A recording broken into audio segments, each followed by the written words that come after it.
This is J. Krishnamurti's second public talk in New York, 1983. May we continue where we left off yesterday.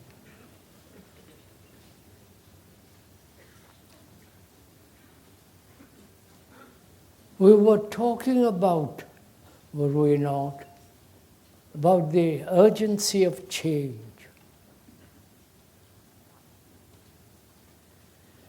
It's becoming more and more important as one observes what is happening in the world, that human beings, after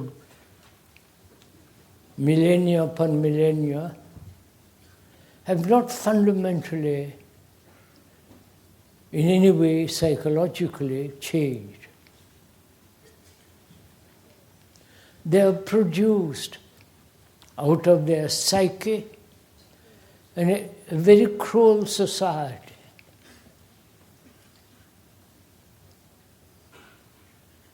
A society that's immoral, brutal, violent, and during the last or in the 20th century, there have been tremendous advancements technologically. But we have changed very, very little, if at all.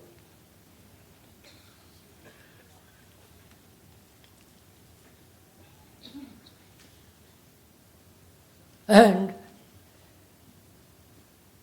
as we said yesterday morning, we have been programmed. Our brains, though have extraordinary capacity, probably infinite capacity, which has been shown in the technological world, what extraordinary things are being done. And in the psychological world, if we could unprogram ourselves, we then have infinite capacity. The brain has. I think most of the brain specialists who have gone into the question of the activity of the brain must inevitably ask if and when can the brain be unconditioned, though it has its own rhythm, its own movement, but the self-imposed conditioning, religiously, politically, economically, if the brain could uncondition itself, then it has infinite capacity. Capacity is not merely the accumulated knowledge of experience. As we pointed out yesterday, such experience and knowledge is limited.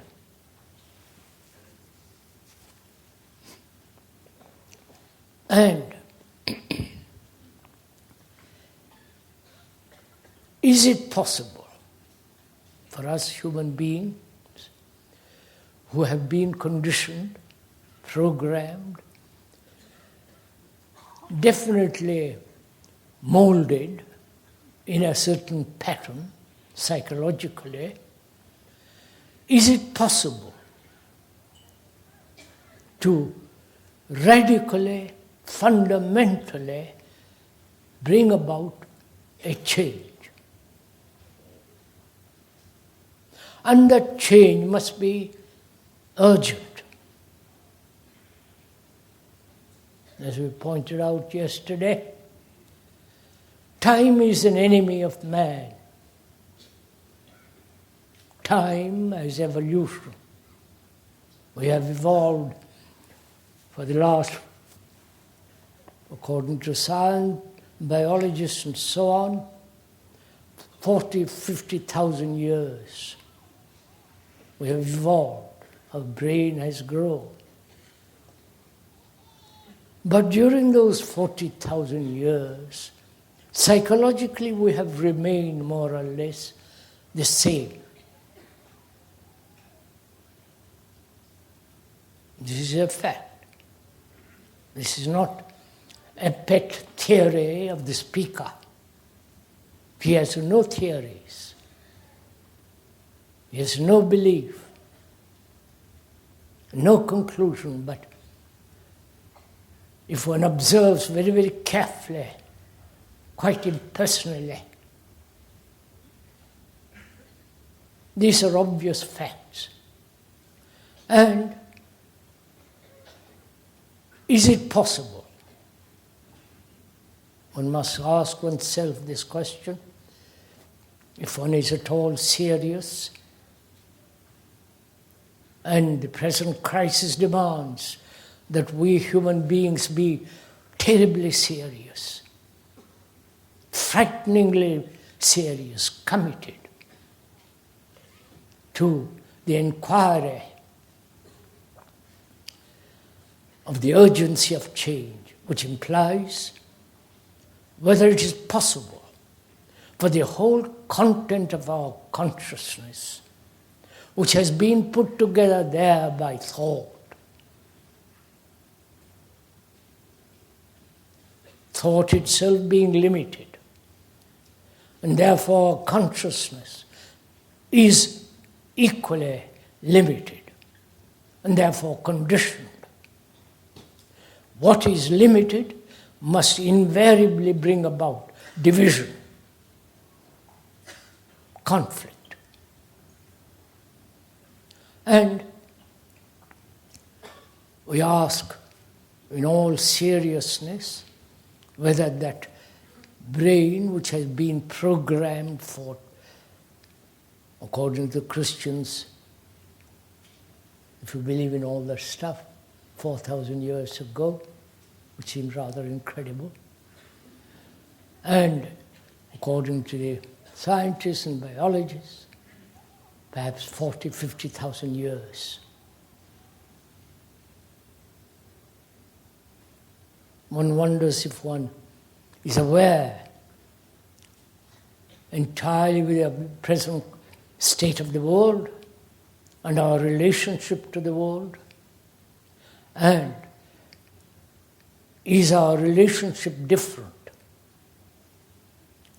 to the world and to the family, to the small unit of a community, however large that community be.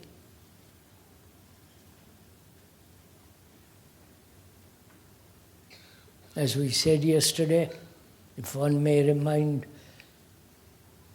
each of us that this is not an entertainment. You are not being stimulated. You are not being told what to do. Or an exotic philosophy from India or from the Far East. We've gone beyond all that kind of nonsense. There is no Eastern thought and Western thought. There is only thinking. Thinking that can be expressed in Eastern terminology or in Western philosophy, but is still thinking. And this thought, being limited, and all the content of our consciousness is put there by thought. And in the inquiry whether it is possible to bring about the urgency of change. One must look into our consciousness.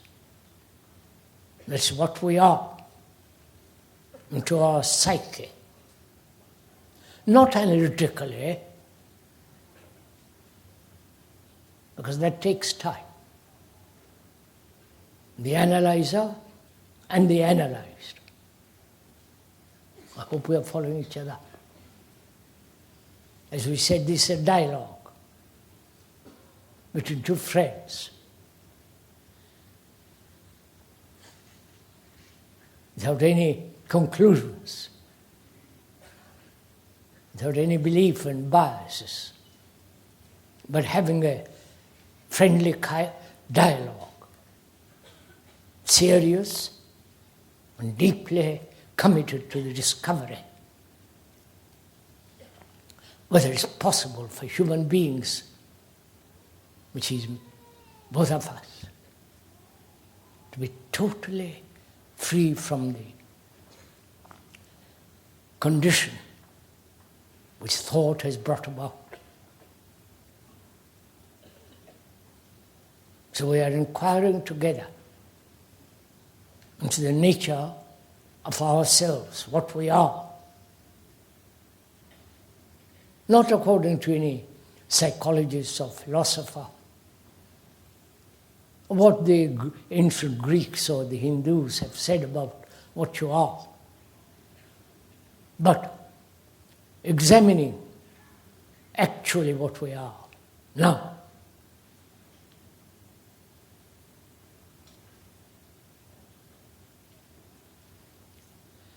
Our psyche, which is the consciousness, the awareness of our consciousness, and we are inquiring into the content of it. The content is what we are, our beliefs, our experiences, our faith, doubt, questioning, desires, superstitions, fears, pleasures,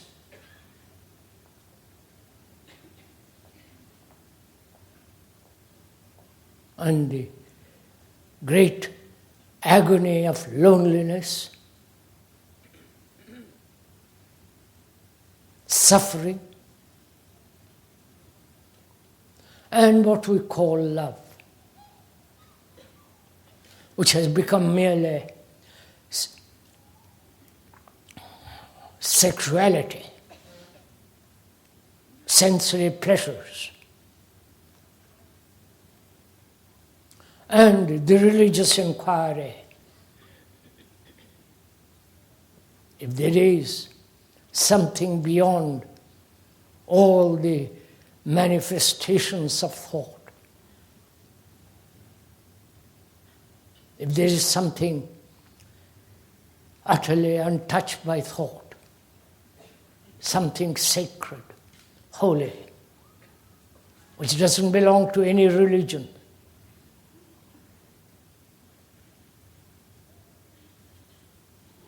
all that is our consciousness, is our psyche, is what we are.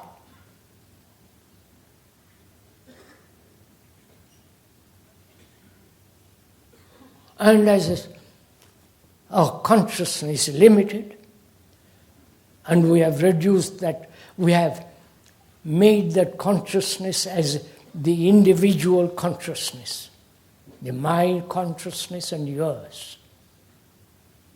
And so where there is this division, this limitation, as the individual there must be conflict, which is so rampant in the world at the present time.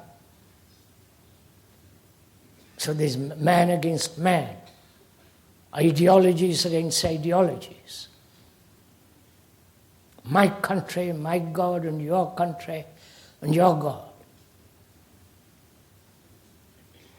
Each conclusion opposing other conclusions.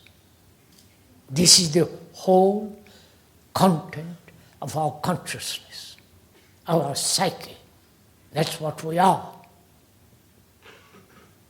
Again, this is an indisputable fact.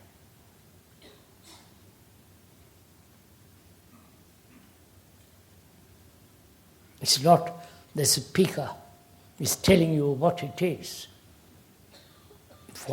If you inquire into it quietly,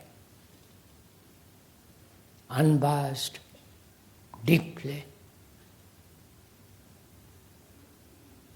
this is what you, with your name, with your particular form, female or male, your bank account, if you have one. Fortunately, we are not. And this is our life. The conflict from the moment we are born till we die. The fear of death, the fear of living, the fear of what lies beyond.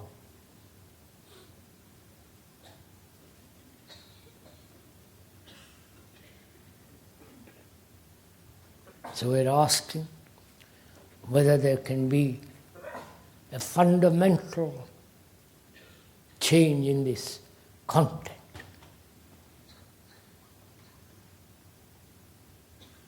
I hope we are thinking together, knowing that our thinking is limited, that we are communicating with each other, not only verbally, but much deeper. Because otherwise there is no communication at all. Then it becomes a series of ideas, a stupid lecture without any significance, and it would be a waste of your time and the speaker. So please, we are together going into this matter. The urgency of change.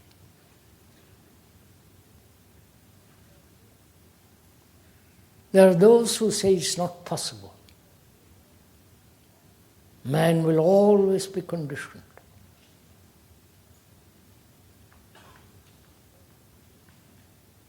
Volumes have been written about it by specialists.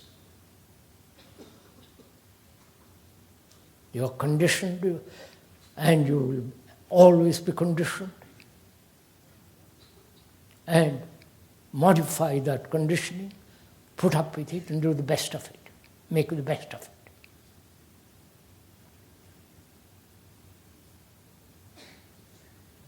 And the speaker says, this conditioning can be totally, radically be changed, not modified.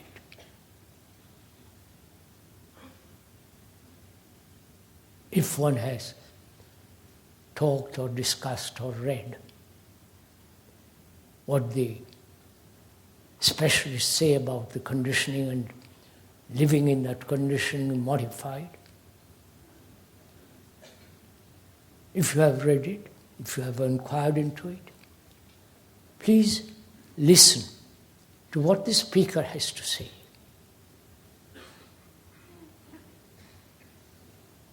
What you and the speaker are inquiring together.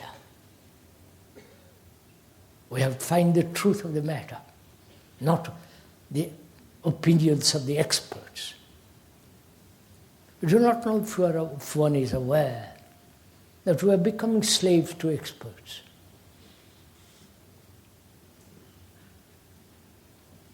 Not to the experts of medicine, doctors, surgeons and the specialists in computers and so on. But the specialists who tell what we are, how we should behave, and so on. We are gradually becoming overwhelmed by the specialists. And here, the speaker is not a specialist. He has no profession. This is the job he's doing for personal achievement or entertainment. This is a very serious matter.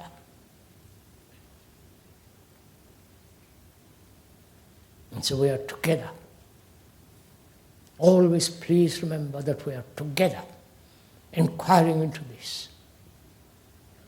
We are not asserting any authority, any specialized knowledge. But walking together, perhaps hand in hand, as two friends, along the same path, same narrow road of inquiry.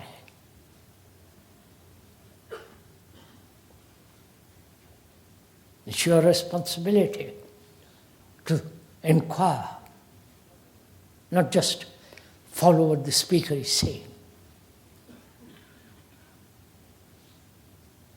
That means one's brain must be active. And it's very difficult when one is tired. I hope you've all had a good night, fresh, not weary, so that we can walk rapidly, because we have limited time, through the content of our consciousness and see whether it's possible to be free from all the misery, confusion, and the agony of living.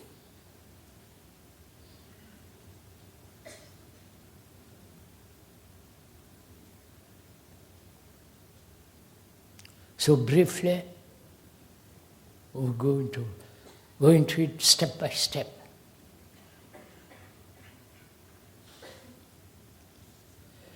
First, we must inquire into our relationship.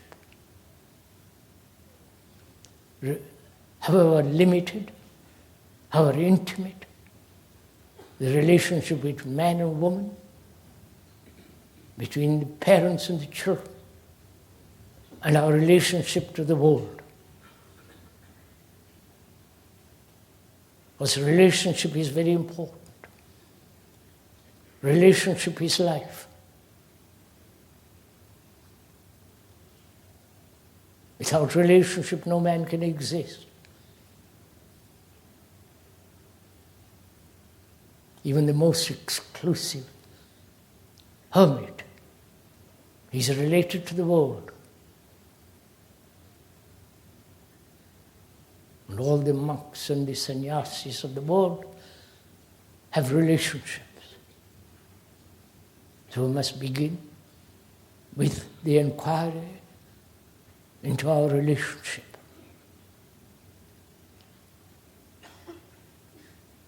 With each other. Are we related at all?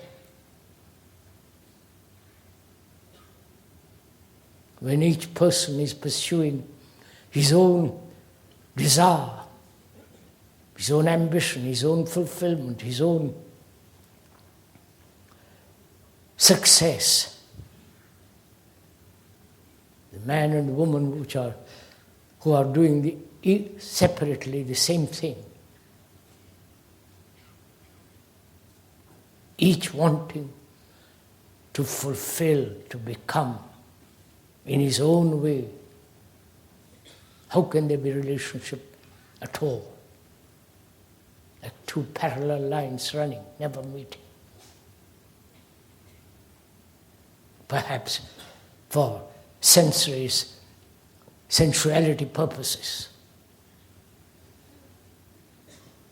But otherwise, apparently in this world,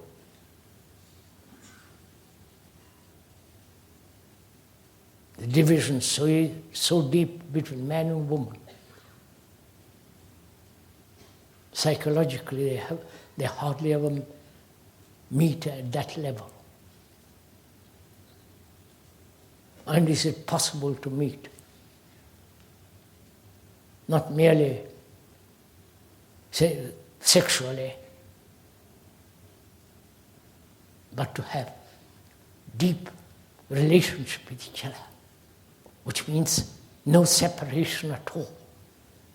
Please, this is a very serious inquiry. Don't just accept the words and look at the words and twist the words to suit your own particular way of thinking.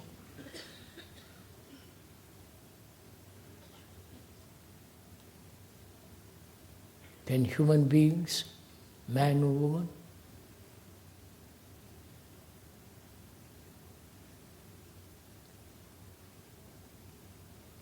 without each one forming an image about the other, can they live together with the world? That is the world of these two individuals with their problems, with their whole being meet together. That's only possible when each one doesn't make an image about the other. And what place has love in this relationship? Is there love at all?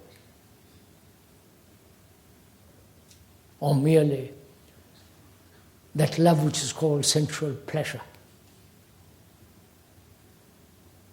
Please, you are inquiring with the speaker.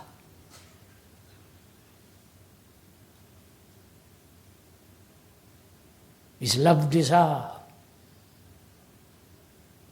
Is love pleasure?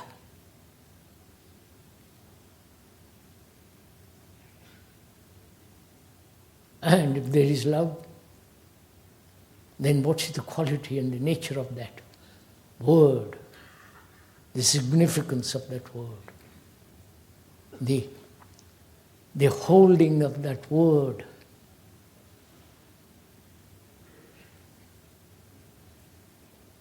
In your heart and your mind, find out the depth of that word.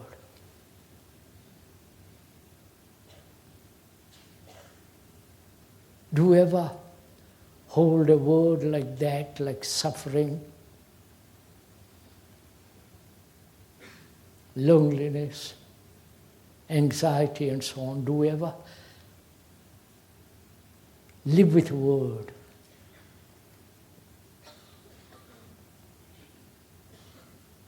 See the depth of it, the beauty of it, the energy of that word. To learn about that word means to look at it, to feel it, to go into it.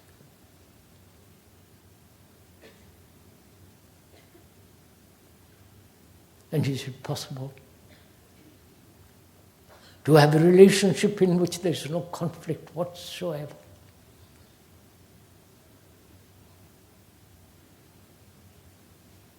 And that is possible when there is no thought building the image about the other, about each other. That means being aware, attentive, diligent. And love has that quality.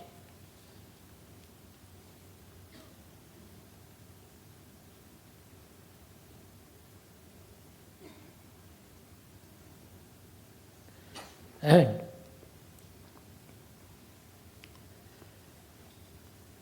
is love desire?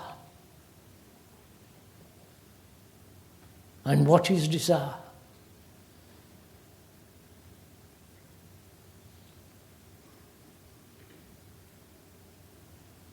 Please, if I explain the movement of desire, if the speaker goes into it, you are going into it too, not merely accepting the words and agreeing or disagreeing. We are moving together, inquiring together.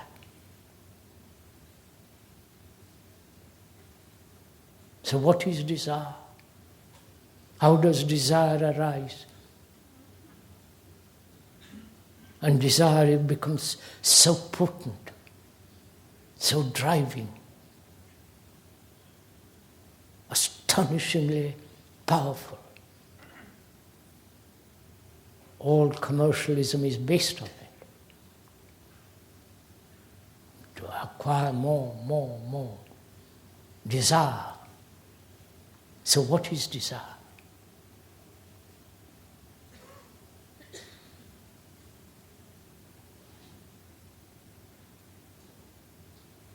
We'll go into it together, though the speaker will point out, but we are learning together about it. I do not know if you ever inquired into the nature of learning, what it is to learn.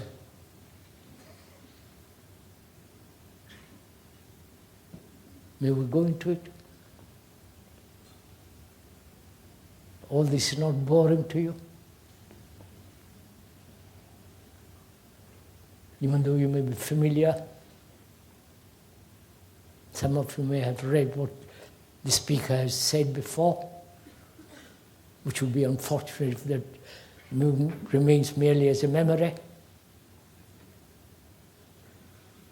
But if we could inquire into the nature of desire.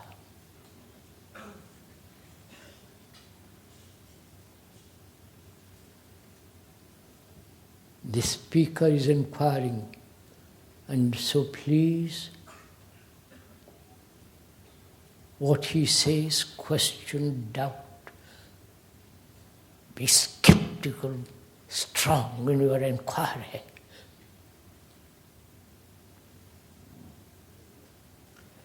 Surely desire is a movement of time.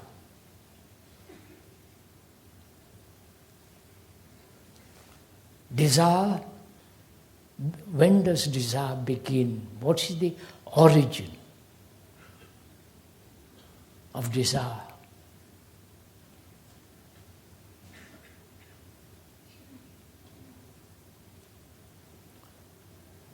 There is sensation.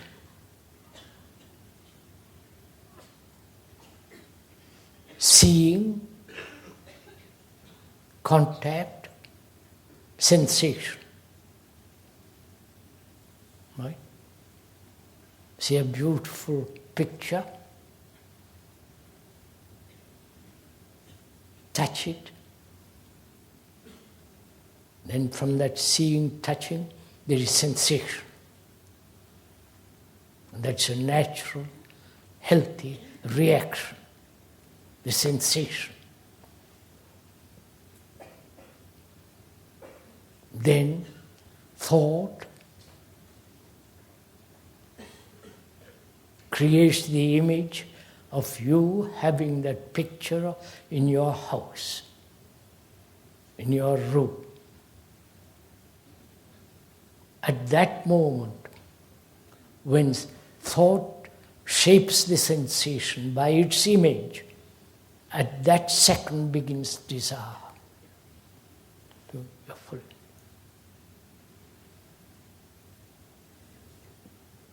Please see this for yourself. Not accept what this speaker is saying. He has no authority. He is not a specialist, a guru. He is a horror of all that. So please see this for yourself. Discover it. That where there is perceiving, seeing, visual, then contact, touching, smelling, and so on. Out of that arises sensation. Then thought creates the image, and at that second, desire arises.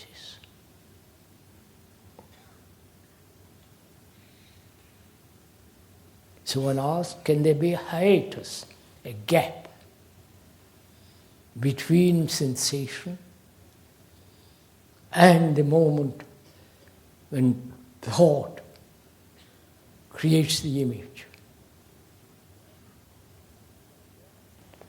The awareness of that intrusion of thought requires great attention. You're following all this?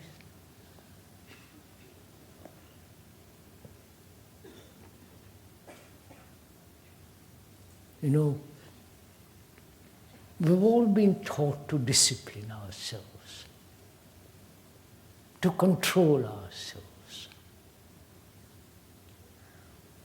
The word discipline means, the etymological meaning of that word arises from the word disciple. The disciple is one who learns, not who imitates, not who conforms, but is one who is learning.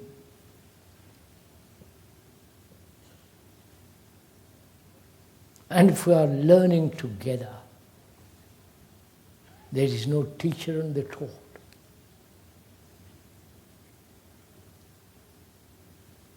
Then you are both the teacher and the disciple. I don't know if you're following all this, if it interests you. So one has to learn the nature of desire. As one learns, one begins to understand how desire is born and be attentive to that movement. Not controlling, suppressing, fulfilling, but be in a state of learning.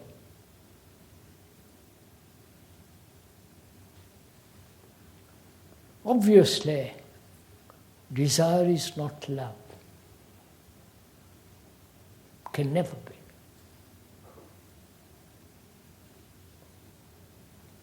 But we have translated in the modern world that love to mean pleasure, sensation, sensuality.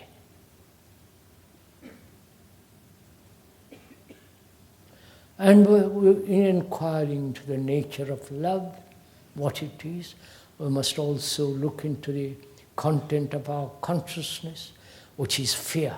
Part of that consciousness is fear. We're all afraid of something or other. From the smallest to the greatest. From losing a job, from being lonely, from growing old and dying,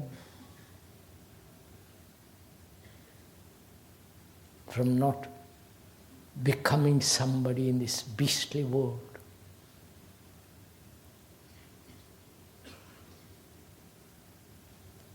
There's fear of losing and the fear of gain. We have everybody in the world, from the poorest to the most highly educated, sophisticated human being, knows what fear is.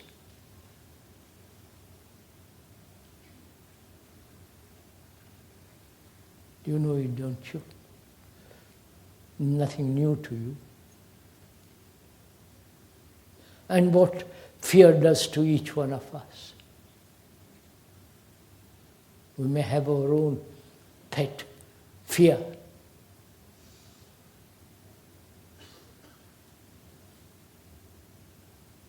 And we want our particular fear to be solved.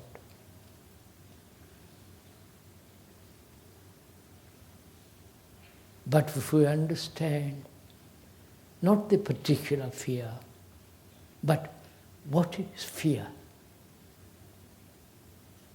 In the larger, the lesser is included. The lesser is my particular fear or your particular fear.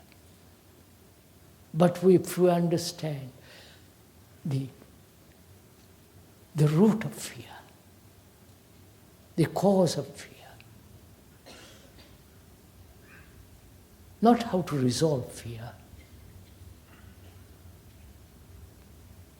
but in the understanding and the learning of what causes fear.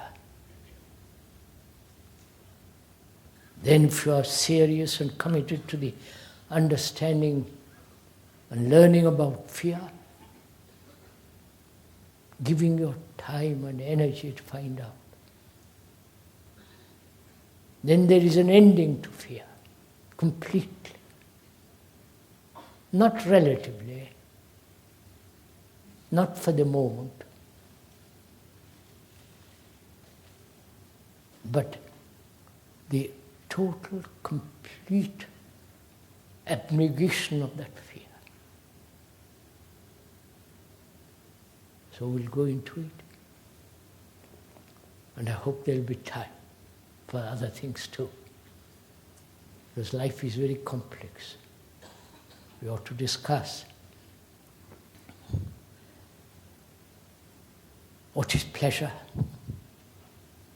what is sorrow, what's the meaning of death, what is meditation, and if there is something that's beyond all time.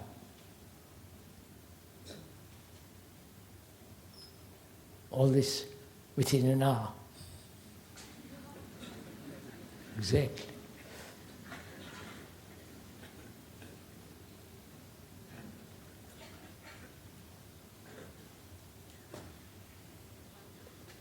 So we'll have to go into all this very, very briefly, succinctly, hoping that each one of us understands. So we're inquiring what is the root of fear. Not a particular fear, but the root of all fear.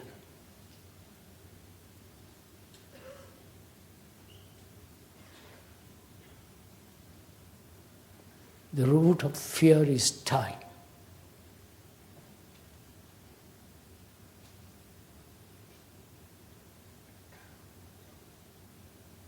What I will be, what I have been, what I might not be. Time is the past, the present, and the future.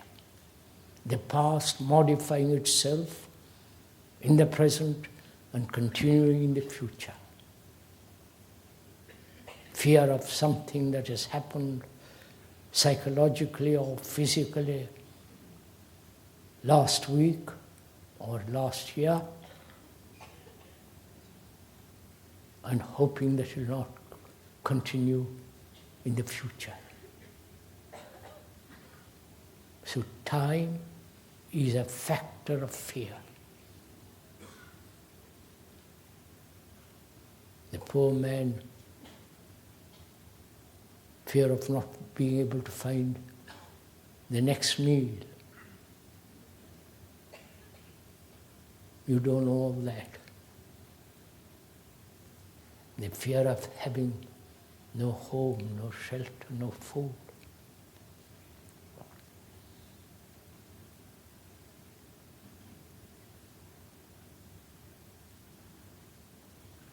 And the effect of fear, both on the physical organism and the psychological, on the psyche. And the very psyche may be made up of fear. Please understand that. You understand? The psyche, what you are, may be the result of fear. And probably is. So it's important to understand the depth of and the meaning of fear. And that is time and thought. Time as the future. I might die. I might lose. I might be nobody. I am somebody now, which I doubt. But I want to be somebody in the future, the next day, and so on. So time and thought are the root of fear. We went to the question of thought, limited.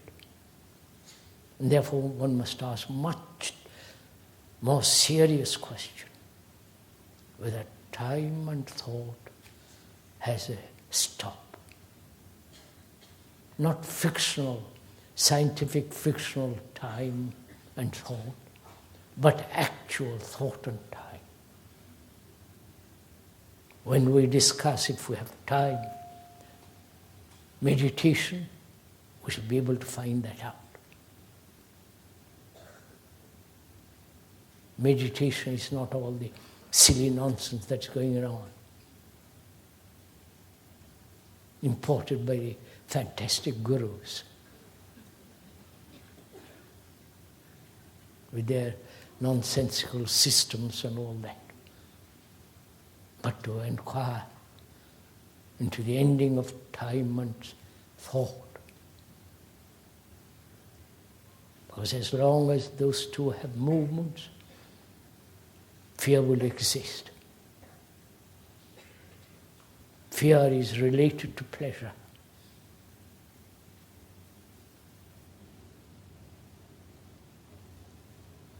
To have an amusing evening,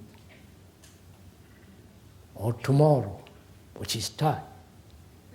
Thought is already looking forward to some exciting pleasure,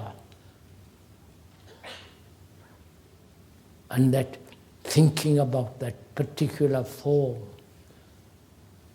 evokes fear, pleasure. So time and thought are related to fear and pleasure.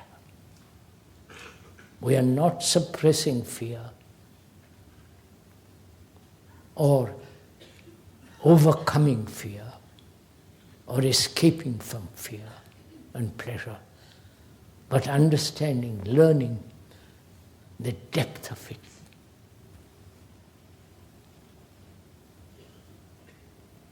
When one understands, not intellectually, verbally, or ideationally, or theoretically, but by watching diligently every movement of thought.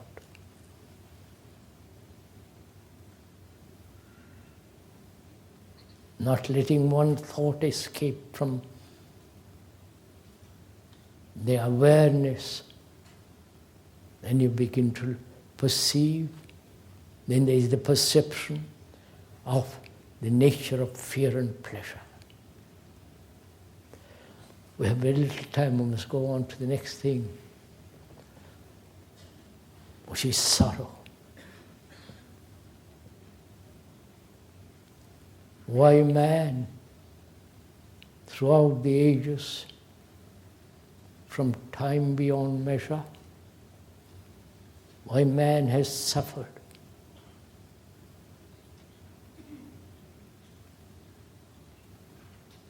And still suffering, after so many centuries of existence.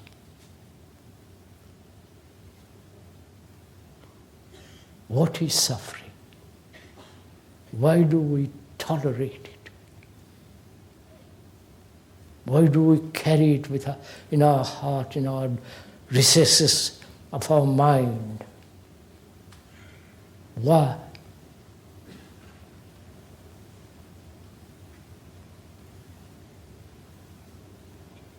We've had 2 terrible wars in this century. In this last 100 years, terrible wars, brutal. You have seen all the horrible pictures. Soldiers being decorated, heroes for killing so many. And imagine or aware how many women and men have cried.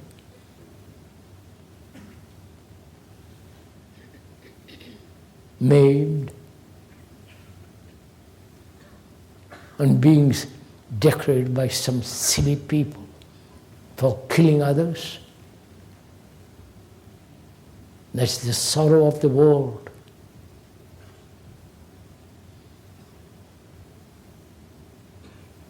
Are we responsible for this sorrow of the world? Of course we are. There's no question about it. As long as we are nationalistic, separative, tribal, economically, socially, and religiously, we are responsible for these wars, for the killing of millions of people. Probably Christians have killed more than anybody else. There's only one religion that has more or less avoided killing. First, Buddhism, and Hinduism, not recently. And this is what religions have done to us. The religious people from the highest authority of the church talks about everlasting peace. But they never stop talking and saying we'll excommunicate anybody who indulges in killing another.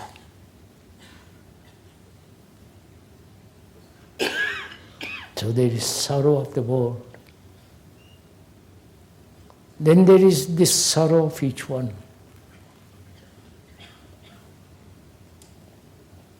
Losing somebody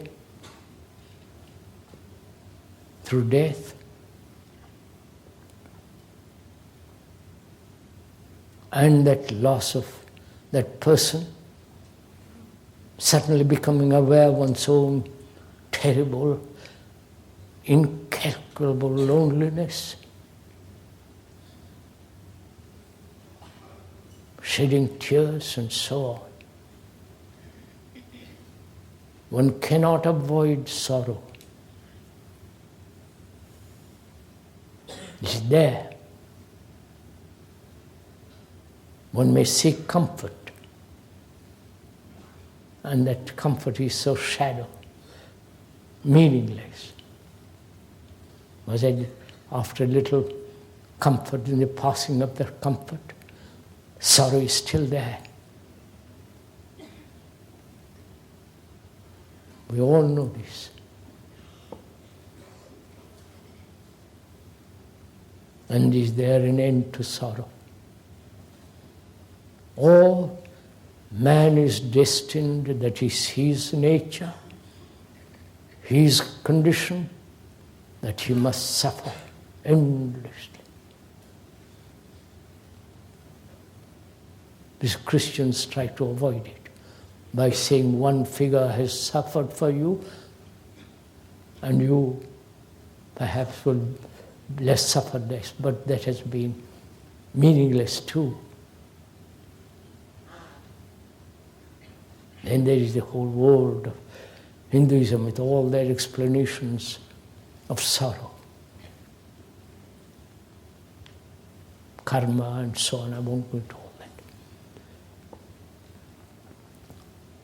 So is there an ending to sorrow?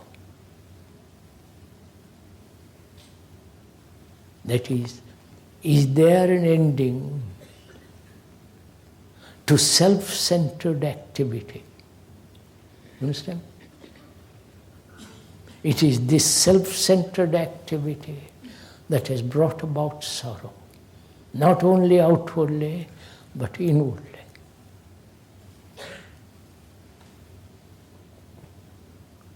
As long as the content of our consciousness is not diligently explored and broken down, there must be sorrow. There is no avoiding it or escaping it. It is there. Therefore it behoves us, if we are at all serious, that the ending of sorrow is far more important than the pursuit of pleasure, which the world is committed to. This vast entertainment industry.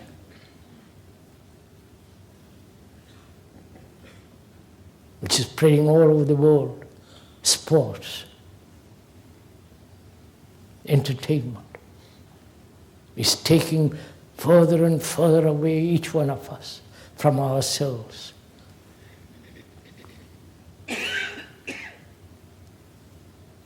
And computer is doing the too. We won't go into that for the moment. So unless we understand what we are, what is our actual state, and to question, is it possible to change? I'll go into that briefly, because time again is very limited, because we have to discuss death and meditation.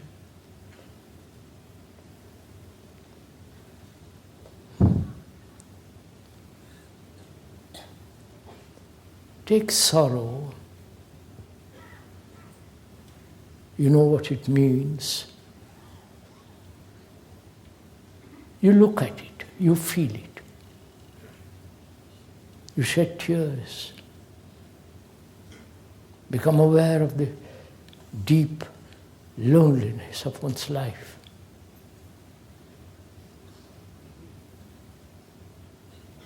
And that brings about sorrow. We never stay with the feeling of that loneliness. Is that loneliness, please follow this for a minute, give your attention if you will. Is that loneliness separate from you? Or you are that loneliness? You see the question? Am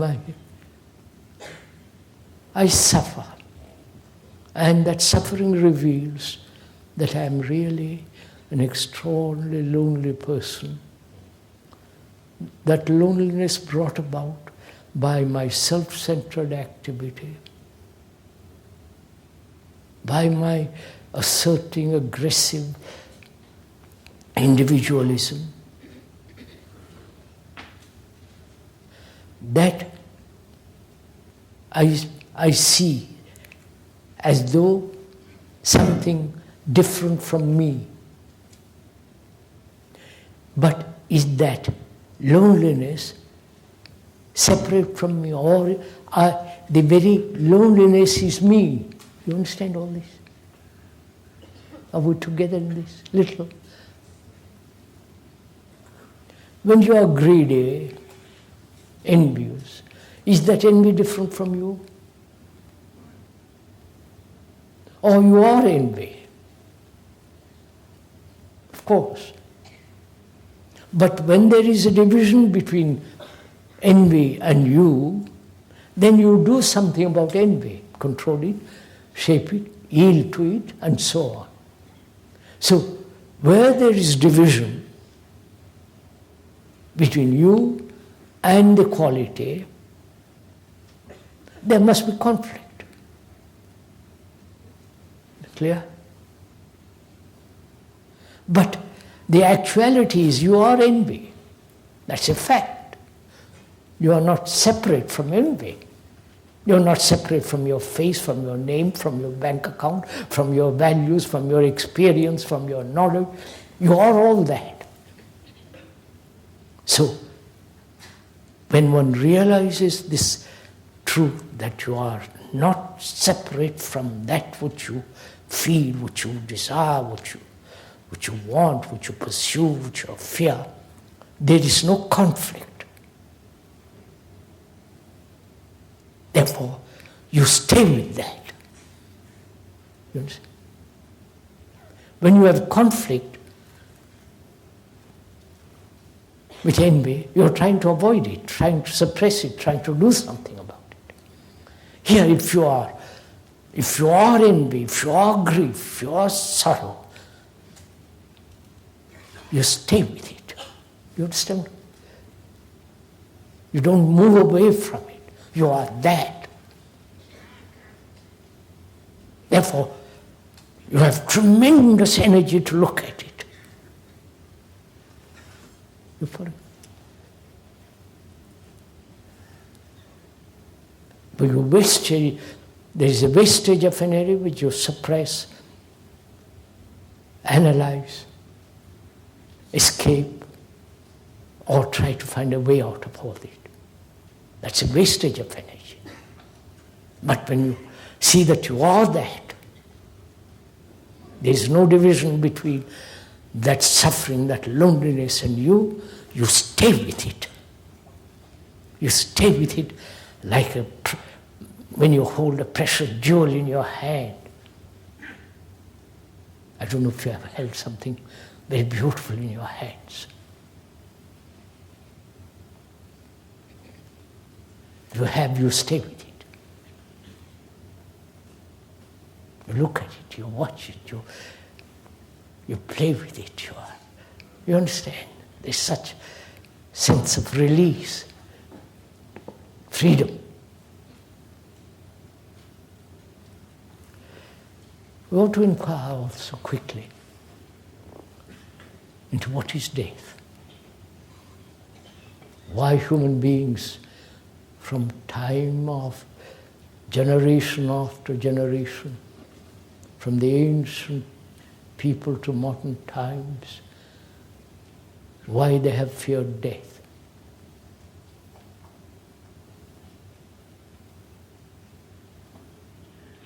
Why we have separated living from dying.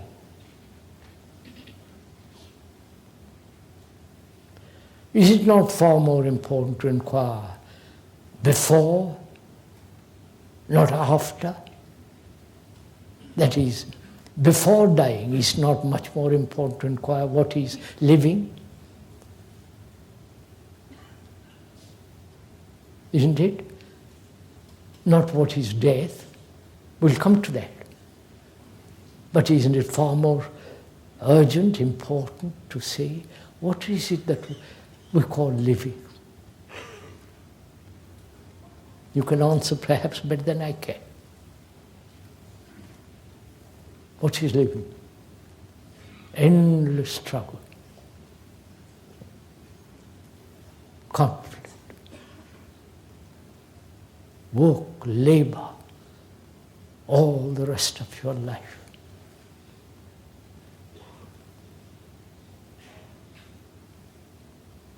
From 9 o'clock to 5 o'clock in the factory, in the office, earning money. We're not saying we shouldn't, please.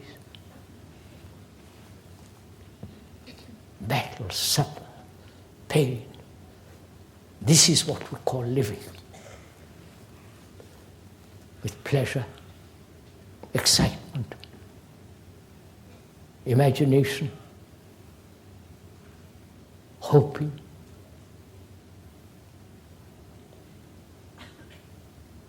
Living in great turmoil. And when death comes along, that's the end of it. Your bank account, your friends, your everything comes to an end. Do you understand?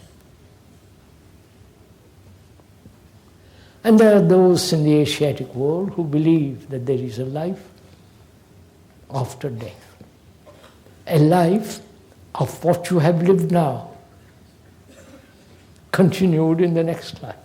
You understand? So you keep going till eventually, which is called evolution, eventually you are freed from this turmoil. You follow? That's what they believe. If they really believed it in life, actually, they would change now, not 10 years later or next life. But change now means disturbance, and they don't want to be disturbed like you.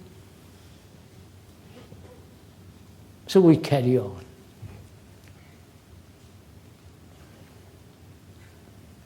So what does death mean?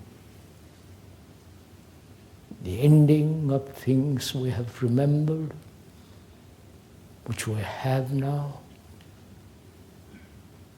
and with the hope of something in the future. A great confusion, turmoil, sorrow. This is our life.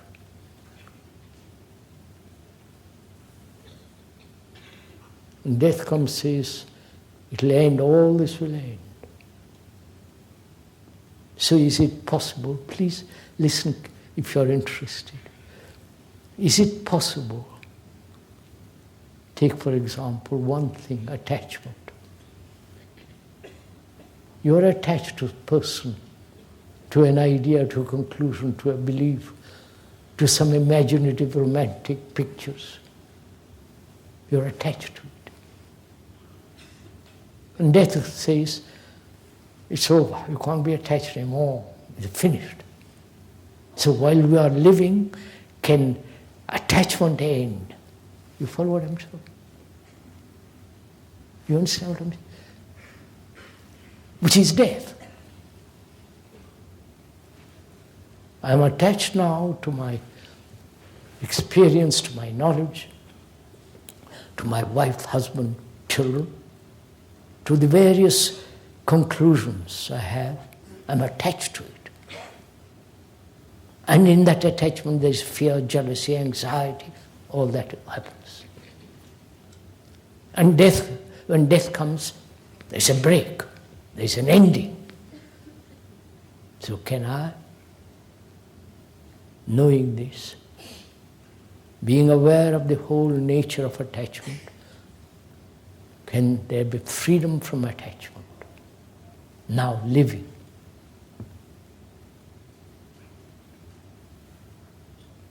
So if there is an end, I'm living with life and death together. You understand? Are we following each other? A little bit. There is no separation from living and dying. There's great beauty in that. There's great truth in it, not some romantic nonsense. So the brain becomes more free. And then it has infinite capacity. Infinite energy.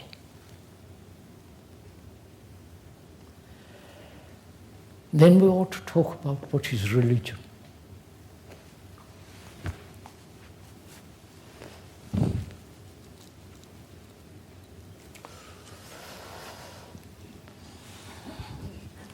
Well, never mind. they'll have to wait. We go on another quarter of an hour. Doesn't matter. They can throw us out physically.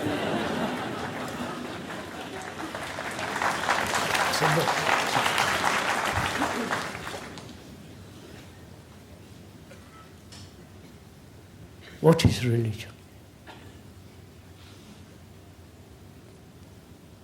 Again, man has sought something that's not of this world. From the most ancient of people till now, man has sought something that time, thought, has nothing to do with that. He has sought it. And in his search, he's been trapped by the priests.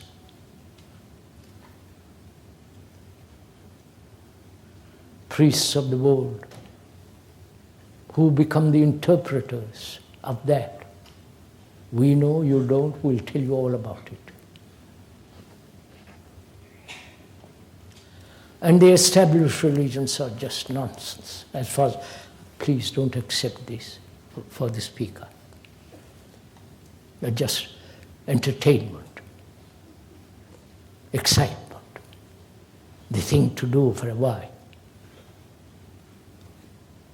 If you're young, you avoid all that nonsense. As you grow older, you get frightened. You become this or that. And all the things that are in the churches, temples, and mosques are put together by thought. God is invention of thought. So if we can scrap all that from our brain, from our belief, from our hope, then we are free to inquire. What is religion?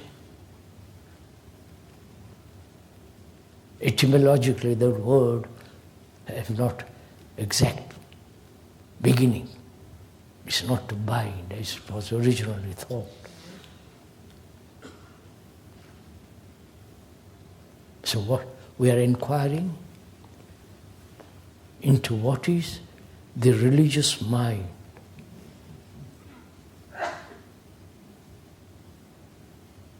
Not the believing mind.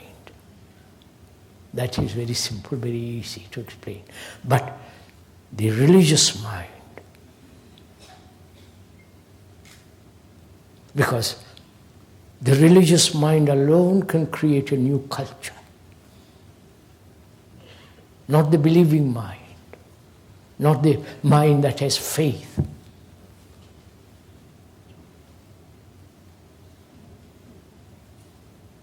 So we're going to inquire into it, if you're not tired. To inquire into it very deeply, one must ask, what is meditation?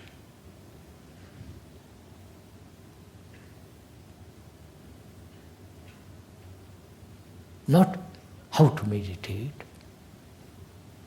not what are the systems of meditation, whether Eastern, Far Eastern, Near East, or the present gurus and with their gurus from India or gurus from America. They have got systems, methods, which have all become so money-making concern. There's no depth to it. So if you can abolish all that, put aside all that, that means you are free from all authority to inquire.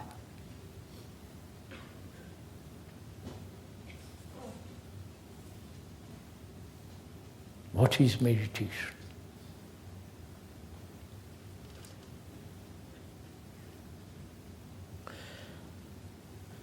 To go into it, one must be, as we said, be free from fear, pleasure. The ending of sorrow is the beginning of meditation.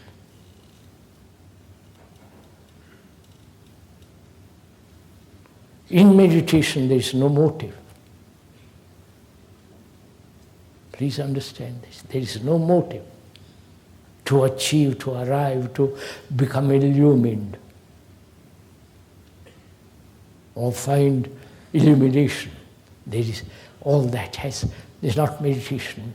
Meditation means to have no measure.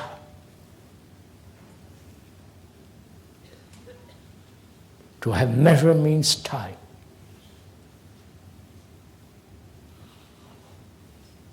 Please understand all this. The more, when you have measure, which is comparison, I am this, I'll be that. Or I'll have more, the better. The words, the more, the better. The measurement has completely come to an end in meditation. Must. There is no motive or the will to meditate. But meditation implies a mind, a brain that is freed from the pain of existence.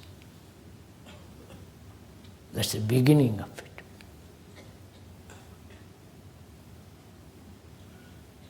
And meditation means attention. To attend. Not that you attend. I don't know if you have gone into this question of attention. If you have, when you attend, when you give your attention to something, there is no center from which you are attending. Right? Have you ever done this? Just watch, when you attend music, for example, when you go to a concert,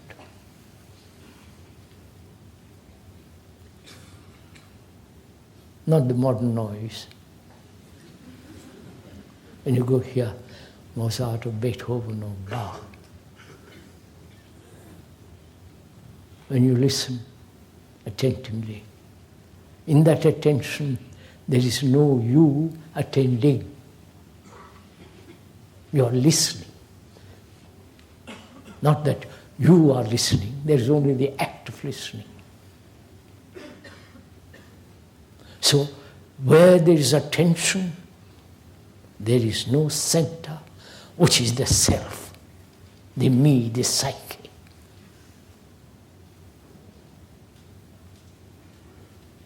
That is meditation. To attend so completely and diligently, there is nothing of negligence, then there is the beginning, the real depth of meditation. For in that there is no measure, no time, no thought. And out of that, or in that, there is deep, abiding silence. That means the brain is utterly quiet, not chattering. The brain has its own rhythm. Let it act of itself, but not the self-imposing, thought-imposing something on the brain.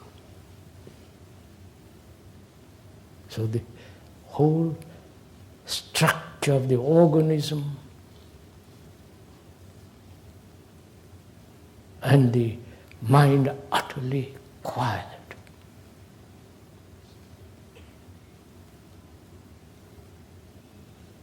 I don't know if it has ever happened to you. It may happen occasionally when you're walking in a beautiful lane, in a wooded trees and birds and flowers, and the beauty of a sunset or a morning dawn.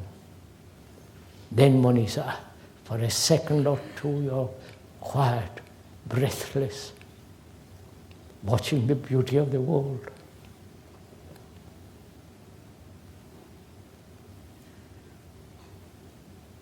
But that is external. But when the brain is quiet, though it has its own activity, quiet in the sense thought is not functioning. So time and thought come to an end where there is deep attention. And then there in that silence, which is not the man-made silence, silence has no cause. Then in that silence, there is that which is nameless, which is beyond all time. Such a mind is a religious mind. And it's only such minds can bring about a new culture, a new society. And because that is eternal, it has immense significance in life.